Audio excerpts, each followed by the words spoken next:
नमस्कार मित्रांनो.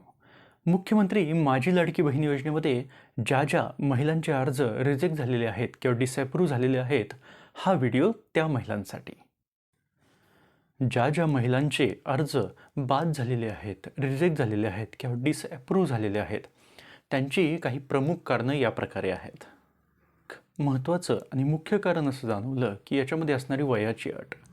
21 ते 60 या वयोगटातील महिलांनाच या योजनेचा लाभ मिळणार आहे. अजून एक कारण आहे ते म्हणजे वार्षिक उत्पन्नाची अट. जर का तुमचं कौटुंबिक उत्पन्न 2.5 लाखापेक्षा जास्त असेल किंवा तुमच्या कुटुंबामध्ये कोणी करदाता किंवा इन्कम टॅक्स भरणारा असेल, तर अशा महिलांचा सुद्धा अर्ज बाद झालेला आहे. आता उत्पन्नाचा दाखला याला पुरावा म्हणून सरकारने पिवळे किंवा केशरी रेशन कार्ड चालेल अशी सुद्धा घोषणा केलेली होती. बऱ्याच महिलांचे अर्ज रिजेक्ट होण्याचं, डिसअप्रूव्ह होण्याचं किंवा बाद होण्याचं मुख्य कारण हे त्यांनी अपलोड केलेले डॉक्युमेंट्स आहेत. यामध्ये 2 प्रकार आहेत. 1. चुकीचे डॉक्युमेंट्स अपलोड करणं. 2. बरोबर डॉक्युमेंट्स चुकीच्या पद्धतीनं अपलोड करणं. तर डॉक्युमेंट्स अपलोड करताना आपल्याला काही काळजी घेतली पाहिजे. जसं की रेशन कार्ड पिवळे किंवा केशरी या रेशन कार्डचा फोटो काढताना आपल्याला मुख्य पान म्हणजेच पहिलं पान आणि शेवटचं पान ज्याच्यावरती आपल्या सदस्यांची नावे असतात, हे दोन्ही पानं अपलोड करणं गरजेचं आहे. आपल्याजवळील डॉक्युमेंट्स अपलोड करताना ते स्पष्ट, वाचण्यायोग्य तसेच अत्यंत क्लिअर पद्धतीनं अपलोड करणं गरजेचं आहे.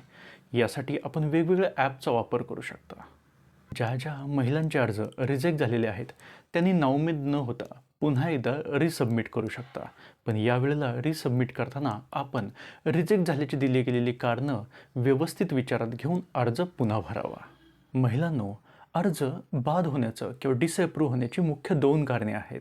एक, आपण अर्जामध्ये भरलेली माहिती आणि दुसरं, आपण जोडलेले डॉक्युमेंट्स. अर्जामध्ये भरलेली माहिती ही बिनचूक आहे का नाही हे पुन्हा एकदा तपासून पहा. तसंच आपण जोडलेले डॉक्युमेंट्स हे योग्य आहेत का हेही तपासून बघा. जर आपले डॉक्युमेंट्स योग्य असतील पण ते जर का अयोग्य पद्धतीनं जोडले गेलेले असतील, म्हणजेच आपल्या डॉक्युमेंट्सचे फोटो स्पष्ट नसतील, वाचण्यायोग्य नसतील, तरीही अशा महिलांचे अर्ज बाद झालेले आहेत. मुख्यमंत्री माझी लाडकी बहीण योजनेमध्ये आता अर्ज करताना आपल्याला शासनाने दिलेल्या वेब पोर्टलवरती म्हणजेच वेबसाईटवरती जाऊन हा अर्ज फिल करायचा आहे. मुख्यमंत्री माझी लाडकी बहीण योजनेचा अर्ज आता नारी शक्ती दूत या ॲपवरून होणार नाही आहे. महिलांनो, अर्ज करताना आपल्याला लागणाऱ्या डॉक्युमेंट्सची पूर्तता त्याची चेकलिस्ट मी स्क्रीनवरती देत आहे, ती एकदा तपासून बघा. आपल्या जवळचे डॉक्युमेंट्स तसेच इतर माहिती अचूकपणे भरून आपण पुन्हा एकदा अर्ज दाखल करू शकता. मित्रांनो, दिलेली थोडक्यात माहिती आपल्याला आवडली असेल तर माझ्या चॅनलला नक्की सबस्क्राईब करा आणि व्हिडिओला लाईक करा. धन्यवाद.